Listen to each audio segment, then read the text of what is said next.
Far east of the Sword Coast, the Shadowvar and Discoverin have fallen. The Shadow Storm is no more. Sembia is fractured into city-states. A mysterious hero rises from the ashes to usher in a new era of prosperity. Yet there is still suffering. Cormyr and the wild elves of the Dalelands offer war on all sides. Earth motes, madness, and shadow dragons plague the lands. These are the tales of the heroes who ended that suffering. 1491 DR, the year of Sembian revival. I can't even remember the last time I slept in a real bed. It was a tenday ago, in Derloon. Ah, yes, the bathhouse of Sunni. You take me to the nicest places, Siren. Hey, at this point, I'm just following Matoa. Do you think we'll be able to find your contact here, Matoa? I have never met Galiena Riyoma before. I have heard of her through my studies of the Sembian Harper. They say she is an expert on esoteric arcane magic and a scholar of divine Sembian cults. In that case, let's look for the oldest person in Kulta. Maybe at a library. Siren. What? I'm just saying. Why are there cows everywhere? These are Garigold yaks. They have wandered the plains of Sembia since its deforestation nearly 800 years ago. But why are they wandering free in the village center? Greetings, strangers. You look lost. Can I help you? Well met, good sir. We have recently come from a while and are in need of lodging and refreshment.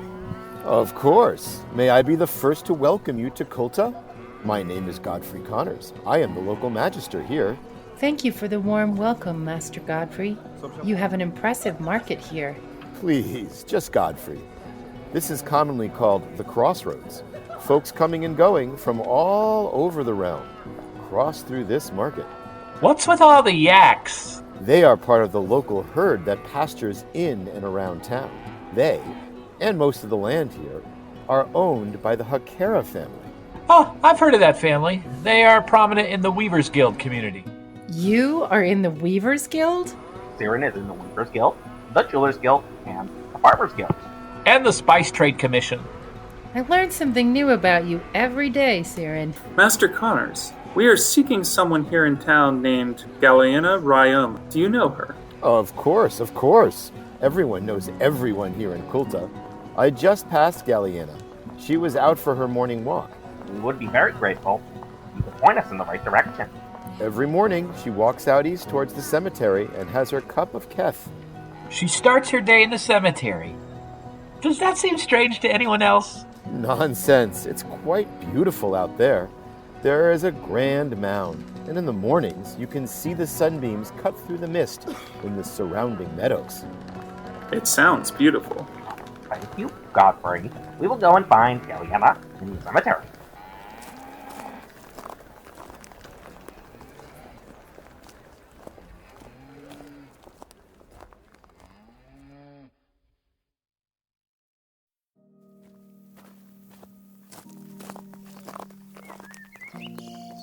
I'm starting to think the monk is rubbing off on both of you. What? Why? Well, we just got into town, and the first thing you want to do is to take a trek out to the nearest cemetery. And for the record, this half-elf is not into an aesthetic life. I like inns, and taverns, and bathhouses. We will go back to the town soon. Siren, we just have some business to do before we can relax. Business? I pray your business with me doesn't involve blades and bondage. Forgive us, lady. We don't mean to frighten you. We did not see you through the mist. I'm not easily frightened, but I do not typically get company here on my morning walks. One cannot be too careful these days. We have found the same to be true. Though the helms offer protection and balance, no extreme is good. For freedom to flourish, all must be in balance. What just happened? Are you both going to do a special handshake or something? Oh, Don't trust this one with the location of a treasure.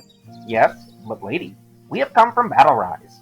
I'm afraid I have some bad news about Harold Ambelor. Harold has finally gotten himself into the wrong kind of trouble, hasn't he? I'm afraid so. Yes.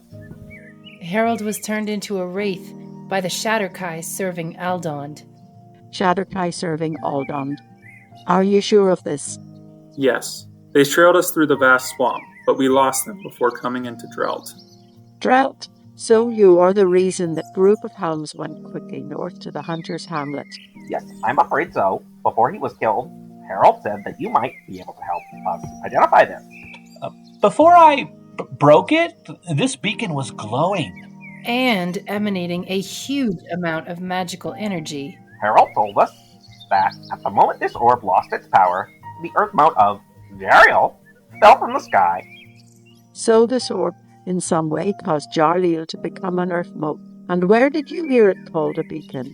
One of the helms referred to it as a beacon. This orb reminds me of the great mythalors used by the Shadowvar. The magic it gave off also reminded me of Sakhar's. I see. Yes, there are certainly similarities. Let's get back to town. I will study this more while you rest. You must be exhausted from your travels. You can rest in my home. Oh, that sounds fantastic. I will have many questions for you when you awake.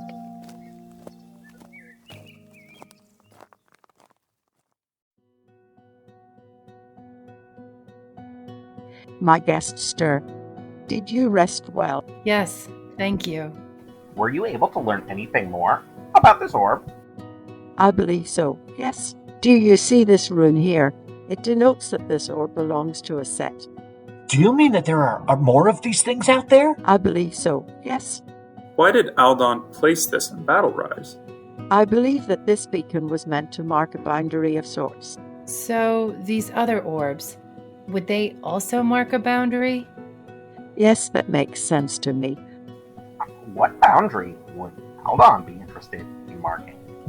Aldon is trying to unite Sembia. In order to do that, he would have to establish the proper borders of the nation. The magic that resided in this orb was a powerful and chaotic magic. Something like this would have caused wild magic anomalies. That would explain the sickness, earthquakes, and rise of the undead around the Redwater Meadow. I'm still confused about something. I understand why Aldon would want to mark the boundaries of Sembia, but why use these magic beacons? What benefit would these give him? Very astute, my Timoran friend. To answer this question, I would ask the Kenku scholar among us, Mitoa. What is the root of the word beacon? Beacons are objects used to warn, signal, or guide others. So, what are these beacons guiding Aldon to? And how many more beacons are out there? And where are they located? There would need to be at least 3 beacons in order to guide Aldon to whatever he is looking for, but there could well be more than that. It shouldn't be hard to find these other beacons. There will be wild magic surges. Yes, that's right. But I keep coming back to what you said earlier, that Aldon is in league with the Shadowkai. Yes, they have sought me out since we were in Jarliel. What do you think they want with you? Perhaps they think I have some knowledge of the Mythalar that powered Sakhar's, thus advancing their arcane knowledge of these beacons. Perhaps. Aldon doesn't seem to be lacking in dark magic. When I arrived in Battlerise, I saw him draw forth his blade and perform that ritual, the one that swallowed all of those purple dragons. Interesting. He used his blade as his spell focus. That is unusual. Can you describe the blade? It curved back and forth from the hilt, and it glowed a dark purple hue. The blade you describe sounds like one I have studied. It belonged to the first ruler of Sembian, named Rothoveer. He called the sword Orumordic, and what a bloody history it has. Where did you learn all of this? Rothoveer's bride, Rovena, was born here in Kulta. I recently discovered a large underground mausoleum dedicated to her near the cemetery. What else have you learned from the mausoleum?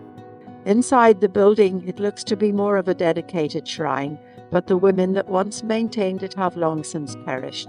What else is inside? I haven't dared to go too far inside. The antechamber is riddled with traps. Ah, and if the tomb has been abandoned that long, I would wager there are unfriendly creatures residing there.